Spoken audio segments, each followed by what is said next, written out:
Welcome to ધ્રુવીસ kitchen. આજે આપણે વાલોળનું શાક બનાવશું. આ વાલોળનું શાક હું ગોળ અજમા અને લસણવાળું બનાવીશ. તો ચાલો આપણે વાલોળનું શાક બનાવશું. વાલોળનું શાક બનાવવા માટે આપણે કુકર લીધેલું છે.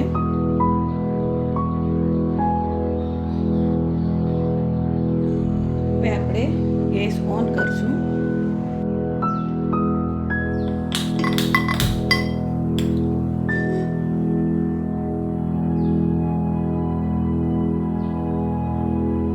ત્યારબાદ એમાં 1 થી 1.5 ચમચી જેટલું તેલ નાખશું. નાની ચમચી યુઝ કરવાની છે. આ શાક રસાવાળું થશે એટલે એમાં તેલનું પ્રમાણ ઓછું જોઈશે.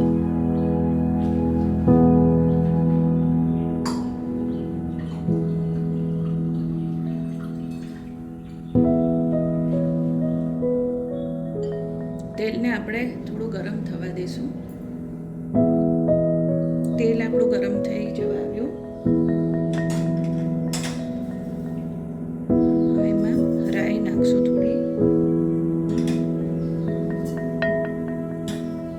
રાઈને તતડવા દઈશું.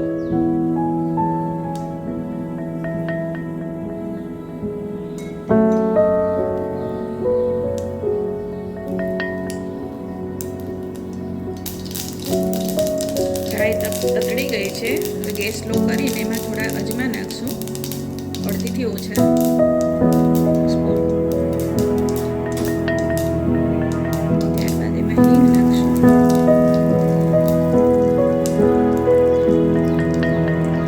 હળદર નાખશું. અને આ વાલોળ જે મેં ધોઈ અને સાફ કરી છે એના રેસા બધા કાઢી નાખ્યા છે અને એ આપણે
વાટી લીધી છે કચરી.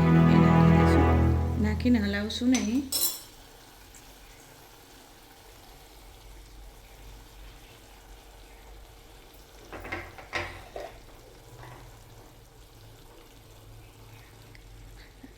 પિંચ ઓફ સોડા, એકદમ નાની પિંચ સોડા નાખશું. વધારે ન નાખશું. હવે હલાવી નાખશું.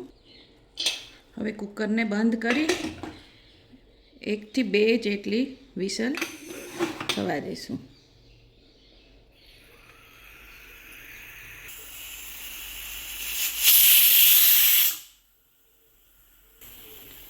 ત્રણ વિસલ વાગી ગઈ છે. ગેસ બંધ કરી દઈશું અને એને નેચરલી ઠંડુ પડવા દઈશું. આપણે પરાણે એને ખોલવાની કોશિશ નહીં કરવાની. અંદર વરાળથી પણ કૂક થતું હોય. આપણે ઠંડુ પડે એની રાહ જોઈશું. કુકર ખોલીને જોઈ લઈશું આપણું શાક થઈ ગયું છે કે નહીં.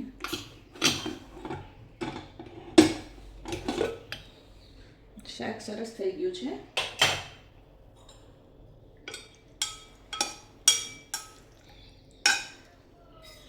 અને આવો યલો કલર જ રાખવાનો. લાલ મરચું ગમતું હોય તો નાખી શકવાનું.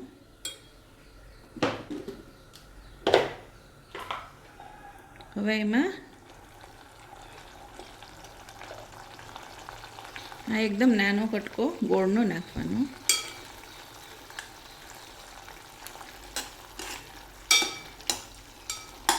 વાલોળથી પેટમાં દુખાવો થાય એના માટે થઈને થોડા અજમા અને હિંગથી વઘાર કરવાનો અને થોડો સોડા પણ નાખવાનો.